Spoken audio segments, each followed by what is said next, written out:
Adam Smith y la riqueza de las naciones. Presentada por Liberty Fund Incorporated. Filmada por Charles Barker Films.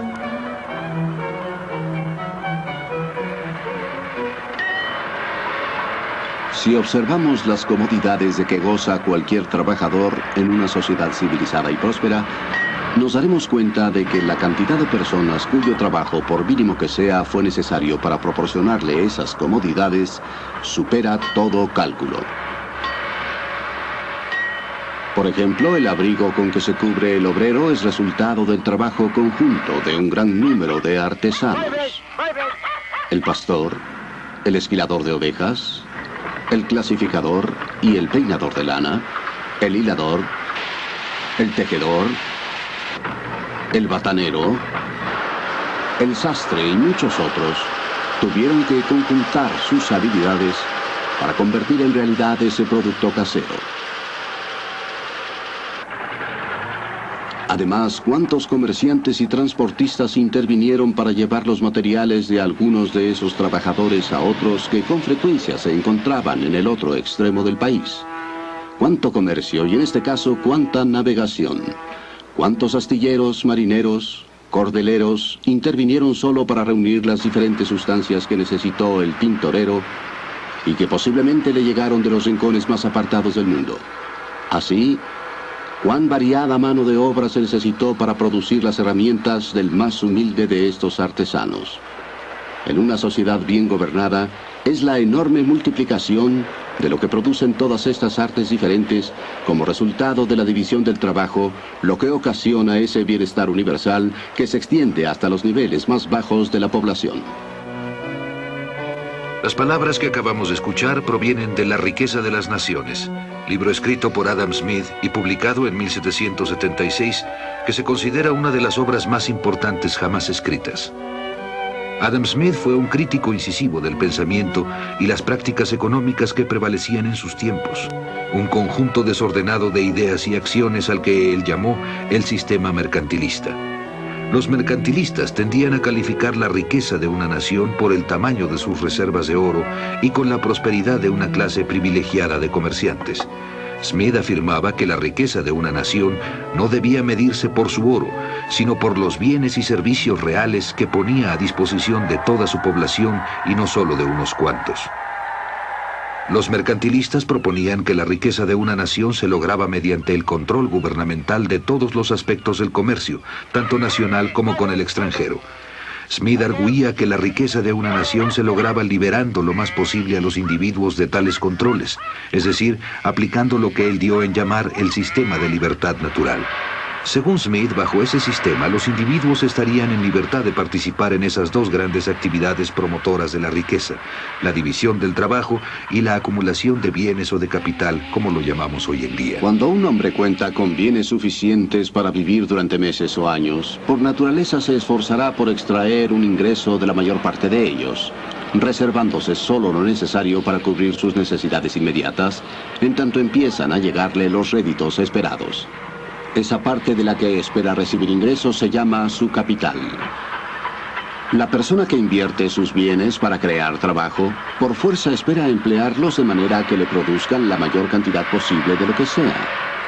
En consecuencia, se esforzará por realizar la distribución más apropiada del trabajo entre sus obreros y en dotarlos con la mejor maquinaria que pueda inventar o comprar. Sin embargo, para Smith, todas estas actividades no eran un fin en sí mismas. El consumo es el único fin y el propósito fundamental de toda producción, y el interés del productor debe centrarse en cuidar solo aquello que sea necesario para satisfacer al consumidor. Para atender los intereses de los consumidores, ¿debe permitirse a los individuos realizar sus actividades con libertad y en paz? ¿O la mano aparente del legislador, se llame rey o parlamento, debe coartarlos y guiarlos? Este era el tema fundamental de la política económica en 1776 y aún sigue siéndolo hoy en día. ¿Quién fue este hombre cuya influencia aún perdura después de 2 siglos? Adam Smith nació aquí, en Kirkcaldy, en la costa oriental de Escocia, el 5 de junio de 1723. En aquel entonces era una población de unos 1.500 habitantes. En la actualidad tiene 50.000. La casa de Smith ya no existe, pero una placa recuerda su ubicación. Una parte de sus jardines subsiste y en su época llegaban hasta la playa. El padre de Smith murió unos meses antes de que él naciera. La educación del niño recayó en su madre, hija de un terrateniente escocés de apellido Douglas. Aquí en el castillo de Strathendry, cuna de su familia, el joven Smith pasaba sus vacaciones. A los 14 años ingresó a la Universidad de Glasgow, reconocida por la excelencia de su enseñanza. Estudió filosofía moral con el famoso Francis Hutcheson, quien le inculcó su amor por la libertad, la razón y la libertad de expresión. 3 años más tarde, en 1740, Smith fue a la Universidad de Oxford, al colegio Balliol. Sus siguientes 6 años de estudio se vieron sujetos a una fuerte dosis de frustración. En Oxford, el amor por los estudios había degenerado. En comparación con Glasgow, aquí la educación era indiferente. En Glasgow se pagaba a los maestros según sus esfuerzos, no así en Oxford. En Oxford, solo por voluntad propia, alguien puede poner en peligro su salud por exceso de estudio, dado que aquí solo se nos exige acudir 2 veces al día a orar y 2 veces a la semana a clases. Por lo general, la disciplina de los colegios y las universidades está pensada no para provecho de los estudiantes, sino para beneficio, o mejor dicho, comodidad de los maestros. No importa si estos cumplen o no con su deber, en todo caso los estudiantes tienen la obligación de comportarse como si ellos lo cumplieran con la mayor diligencia y capacidad. Smith reaccionó pasando la mayor parte de su tiempo en la biblioteca del colegio educándose solo. En cuanto obtuvo su título, Smith regresó con gran gusto a Kirkcaldy, donde prosiguió sus estudios en casa, alternándolos con largas caminatas de meditación por la playa. Empero, su originalidad y sus conocimientos pronto le fueron reconocidos, y por ello le fue conferida la Cátedra de Lógica en la Universidad de Glasgow. Un año más tarde pasó a ocupar la Cátedra de Filosofía Moral. A mediados del siglo XVIII, Glasgow era una ciudad floreciente con cerca de 25.000 habitantes. Su prosperidad se debía a su cuasi monopolio de la importación del tabaco proveniente de las colonias de América. En sus paseos por la ciudad, Smith se interesaba vivamente por su prosperidad general. Era un agudo observador de los negocios y de los negociantes. Uno de sus mejores amigos era el magnate tabacalero y naviero John Glassford. Pero no por ello Smith fue un defensor de los comerciantes. De hecho, Smith fue uno de sus críticos más severos. Estaba perfectamente consciente del interés de estos señores por obtener favores monopólicos por parte del gobierno. Toda propuesta de una nueva ley para reglamentar el comercio que provenga de este grupo debe recibirse con gran cautela y solo debe aprobarse tras largos y profundos análisis, poniendo en ello el cuidado más escrupuloso y desconfiado. Proviene de un grupo de personas cuyos intereses nunca son exactamente iguales a los del público. En muchos aspectos, la ventaja exclusiva que un monopolio ofrece a un grupo exclusivo de personas resulta perjudicial para los intereses del país. En las universidades escocesas de la época, economía política y filosofía moral se enseñaban conjuntamente. La obra que trajo fama inicialmente a Adam Smith fue sobre ética y no sobre economía, la teoría de los sentimientos morales. En ella, Smith argumentaba que al hombre no solo lo motiva el egoísmo, sino también algo que parece ser lo opuesto, un sentimiento en favor de los demás que Smith definió como simpatía. Por mucho que se pretenda calificar de egoísta al hombre, es evidente que en su naturaleza existen ciertos principios que lo llevan a preocuparse por los demás y que hacen que el bienestar ajeno le sea necesario, aunque lo único que obtenga de ello solo sea el gusto de observarlo. La psicología de Smith consideraba que el hombre estaba sujeto a la interacción entre 2 tendencias complejas y complementarias, egoísmo y generosidad. El libro surgió de sus clases en la universidad y fue sumamente bien recibido. Uno de sus alumnos, James Boswell, comentó: Los sentimientos del señor Smith son notablemente profundos y bellos. Su carácter es en verdad amable. Nada tiene de esa rigidez y pedantería que con suma frecuencia exhiben los catedráticos. En 1763, Smith, que estaba por cumplir 40 años, fue contratado por el ilustre Charles Townshend, quien admiraba profundamente la teoría de los sentimientos morales, como tutor de su hijastro Henry, tercer duque de Buccleuch. Ambos deberían pasar 3 años recorriendo toda Europa. Smith recibiría 300 libras anuales más sus gastos y además 300 libras de renta anual para el resto de su vida. Smith se benefició muchísimo con este largo viaje, en especial por sus relaciones con los economistas franceses. Finalmente, el joven duque y Smith llegaron a Toulouse, donde permanecieron 1 año y medio. Allí, Smith empezó a sentirse sumamente inquieto. La vida que llevaba en Glasgow ahora me parece agradable y disipada en comparación con la que llevo aquí. He comenzado a escribir un libro para pasar el tiempo. Este libro iba a ser La riqueza de las naciones, cuya gestación duraría 13 años. Cuando terminó el viaje, Smith regresó a Kirkcaldy y dedicó toda su atención a lo que acabaría siendo su obra magna. Mi trabajo aquí es el estudio. Mis pasatiempos son largas y solitarias caminatas por la playa. Sin embargo, me siento en extremo feliz, tranquilo y satisfecho. Quizá nunca lo haya estado tanto en toda mi vida. Pero habrían de transcurrir otros 12 años antes de que el libro estuviese listo para imprimirse. Durante todos esos años de trabajo, Smith no descuidó su amplio círculo de amigos. Se reunía con David Hume y se escribía con Benjamin Franklin. Smith formó parte del círculo del Dr. Johnson, junto con Boswell, que fuera su alumno, Garrick el actor, Goldsmith el dramaturgo, el estadista Edmund Burke, el pintor Sir Joshua Reynolds y Robert Adam el arquitecto. Sus amigos lo instaban constantemente a que terminara su libro. Por fin, el 9 de marzo de 1776, el libro salió de las prensas y de inmediato fue aclamado, lo mismo en Gran Bretaña que en el resto de Europa. En los Estados Unidos de Norteamérica, la riqueza de las naciones fue estudiada con todo cuidado por líderes políticos, por John Adams, primer vicepresidente y segundo presidente del país. Las ideas meditadas durante 25 años habían cristalizado. Las primeras frases con que inicia La riqueza de las naciones ofrecen una magnífica relación de las consecuencias debidas a la especialización de la producción. El mayor avance de los poderes productivos de la mano de obra, así como gran parte de la capacidad, destreza y buen juicio con las cuales se dirige o aplica, parece ser los efectos de la división del trabajo. En la sociedad mercantil en su conjunto, los efectos de la división del trabajo podrán comprenderse mejor si se examina la forma en que funciona en ciertas industrias en particular. Analicemos como ejemplo algo tan simple como las actividades de un fabricante de clavos. Dada la forma en que actualmente se maneja este negocio, no solo todo el trabajo es una actividad singular, sino que se le ha dividido en toda una serie de operaciones, de las cuales muchas son a su vez actividades singulares. Un primer obrero estira el alambre, otro lo endereza, un tercero lo corta, un cuarto le hace la punta, un quinto lima el extremo donde irá la cabeza. Si armarlos es una actividad singular, pulirlos no lo es menos.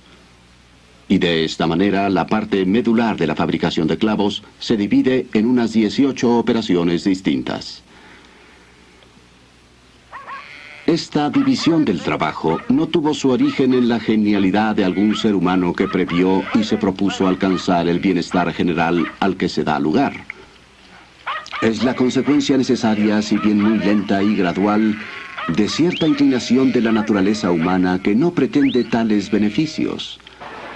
La propensión a trocar, permutar e intercambiar una cosa por otra.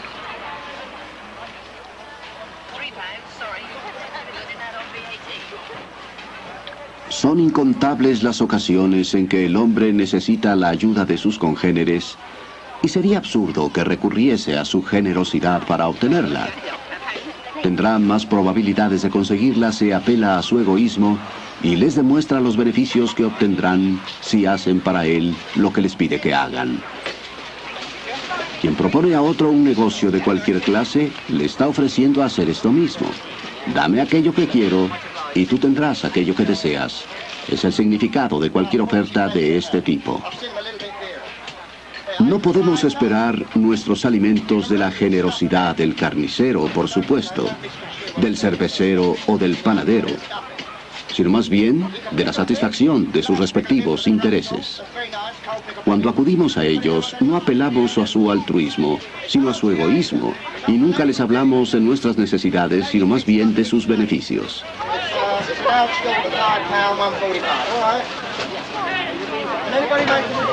Todo individuo no cesa de buscar la inversión más rentable para el capital con que cuenta, y lo que tiene en mente es su propio beneficio y no el de la sociedad. Pero en esto, como en muchas otras cosas, una mano invisible le conduce hacia un fin que no forma parte de sus propósitos personales.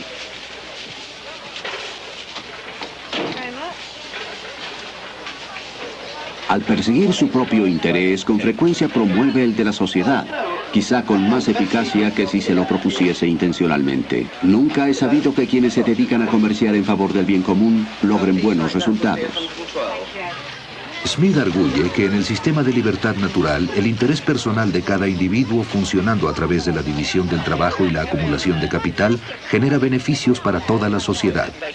También argumenta que el libre mercado es, de hecho, un mecanismo ingenioso que se regula a sí mismo mediante las acciones recíprocas de la oferta y la demanda. Cuando el precio de cualquier mercancía no es inferior ni superior a lo suficiente para pagar la renta de la tierra, los salarios de los trabajadores y las utilidades del capital invertido para obtenerla, prepararla y llevarla al mercado, de acuerdo con sus tasas naturales, dicha mercancía se venderá a lo que podría llamarse su precio natural, o por lo que realmente le cuesta a la persona que la lleva al mercado. You'll have no trouble. You'll sell them easy enough. These plums are terrific value now compared to other food. Now, you generally shift a few of those. There's Debbie Odors as well. They're a bit cheaper. £2 for 5s, £2.10 for 6s. All in lovely travelling hard condition. Some Marlow potatoes. Pots. Very, very short. Selling fast. What else, El precio real al que normalmente se vende una mercancía se conoce como su precio de mercado. Puede ser superior, inferior o el mismo que su precio natural.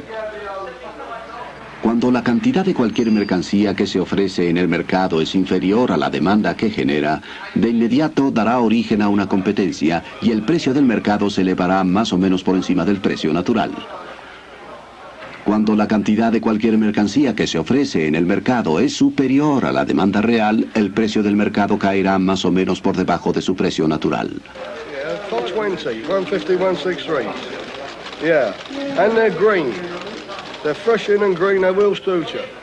Por lo tanto, el precio natural es, como se ve, el precio central alrededor del cual gravitan continuamente los precios de todas las mercancías. El precio de monopolio es en cualquier circunstancia el más alto que puede cobrarse. Por el contrario, el precio natural o precio de libre mercado es el más bajo que puede pedirse. Smith consideraba que los monopolios eran ante todo concesiones especiales que el gobierno otorgaba a ciertas personas o grupos favorecidos, algo parecido a los privilegios exclusivos que se otorgaban a los gremios medievales. La pretensión de que los gremios son necesarios para la buena regulación del comercio no tiene ningún fundamento. Quien sepa cómo fabricar un producto en una forma adecuada puede realizarlo en los suburbios y después introducirlos en secreto a la ciudad lo mejor que pueda. Otro ejemplo sobresaliente era el sistema colonial británico, que funcionaba esencialmente en favor de los intereses particulares de ciertos comerciantes británicos.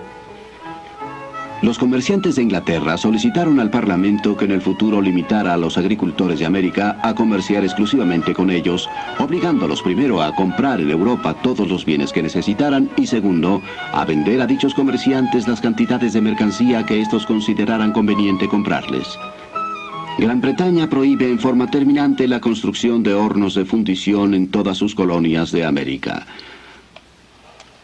Se opone a que sus colonos se dediquen a estas actividades especializadas, ni siquiera para su propio consumo, pero insiste en que compren a sus comerciantes y fabricantes todos los bienes de este tipo que necesiten.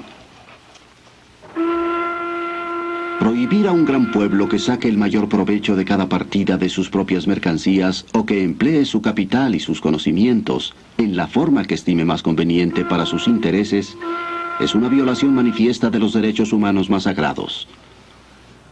La defensa de los derechos de las colonias que hace Smith solo refleja su compromiso por la libertad. El sistema de libertad natural, obvio y sencillo, se instaura espontáneamente cuando se eliminan todos los sistemas preferenciales o restrictivos. Mientras no violen las leyes de la justicia, todo hombre estará en total libertad de perseguir sus intereses como mejor le plazca y de poner a competir sus conocimientos y su capital contra los de los demás hombres o grupos de hombres. ¿Cuál es la función del gobierno según la filosofía de Smith? De acuerdo con el sistema de libertad natural, el gobernante de un estado solo tiene 3 tipos de asuntos que atender, evidentes y comprensibles para cualquier persona. Primero, la tarea de proteger a la sociedad de la violencia y la invasión de otras sociedades independientes. Segundo, la tarea de proteger a todo miembro de la sociedad de la injusticia o la opresión de todos los demás miembros de la misma. Tercero, la tarea de construir y dar mantenimiento a ciertas obras e instituciones públicas que ningún individuo o pequeño grupo de individuos tendría interés en construir y mantener, porque su rentabilidad nunca les permitiría recuperar la inversión que dichas obras le implicaría. Empero, no parece menester que el dinero para esas obras públicas deba extraerse de lo que normalmente ha dado en llamarse el ingreso público. En casi todos los casos, una carretera, un puente, un canal navegable puede construirse y mantenerse con una pequeña cuota que se cobre a los vehículos o las embarcaciones que lo utilicen. En consecuencia, Adam Smith recomienda un mínimo de funciones para el gobierno y advierte el peligro de los gobiernos demasiado ambiciosos. Las grandes naciones nunca empobrecen por la prodigalidad y los errores de sus ciudadanos, sino por el despilfarro y los malos manejos de sus gobernantes. Por lo mismo, es de suma impertinencia y arrogancia que reyes y ministros pretendan vigilar la economía de los ciudadanos, puesto que precisamente los reyes y los ministros son siempre y sin excepción los más grandes despilfarradores de la sociedad. Ojalá primero cuidaran sus propios gastos, para después atender la forma en que sus ciudadanos cuidan los suyos. Si sus propias extravagancias no logran arruinar al Estado, de seguro mucho menos la de sus ciudadanos. Pero por encima de la ambición de los gobiernos, Smith arguía que el esfuerzo uniforme, constante e ininterrumpido de todo hombre por mejorar su condición, principio del que se deriva originalmente la riqueza pública y nacional, lo mismo que la privada, con frecuencia resulta más que poderoso para mantener el progreso natural de las cosas hacia el mejoramiento, a pesar de las extravagancias del gobierno y de los graves errores de su administración. Como ese principio desconocido de la vida animal que a menudo restauran la salud y el vigor, a pesar no solo de la enfermedad, sino de las recetas absurdas del médico. Smith promueve y favorece un gobierno limitado, pero incluso este necesita una fuente de ingresos.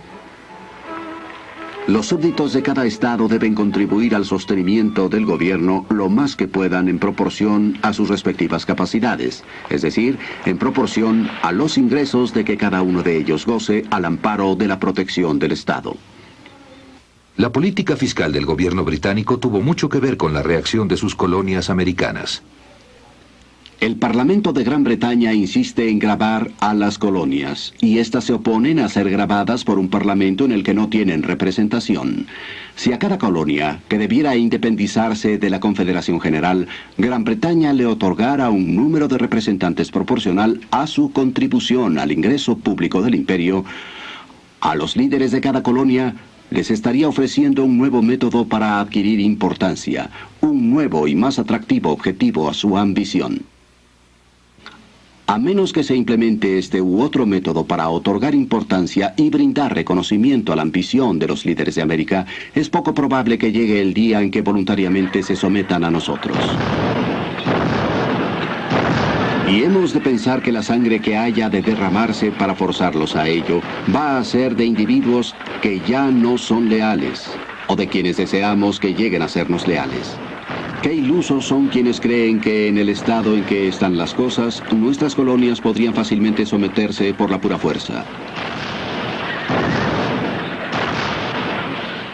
Las personas que actualmente manejan las resoluciones de lo que han dado en llamar su Congreso Continental, en estos momentos se sienten a tal grado importantes que quizá ni siquiera los súbditos más encumbrados de Europa se sientan así. De tenderos, comerciantes y abogados han pasado a ser hombres de Estado y legisladores, y están dedicados a establecer una nueva forma de gobierno para un imperio extenso que se jactan habrá de convertirse, y que de hecho tiene todos los visos de lograrlo, uno de los más grandes y formidables que haya habido en el mundo. Los dirigentes de Gran Bretaña han engañado al pueblo con la idea de que poseen un enorme imperio al oeste del Atlántico, imperio que solo ha existido en su imaginación. Si el proyecto no puede concretarse, más vale abandonarlo. Si no se puede obligar a alguna de las provincias del Imperio Británico a que contribuya a la defensa de todo el imperio, para Gran Bretaña habrá llegado el momento de liberarse del gasto de defender a esas provincias en tiempo de guerra y de financiar parte de sus establecimientos civiles o militares en tiempo de paz. Y que se esfuerce por acomodar nuestras ideas sobre futuras intenciones a la mediocridad real de sus circunstancias.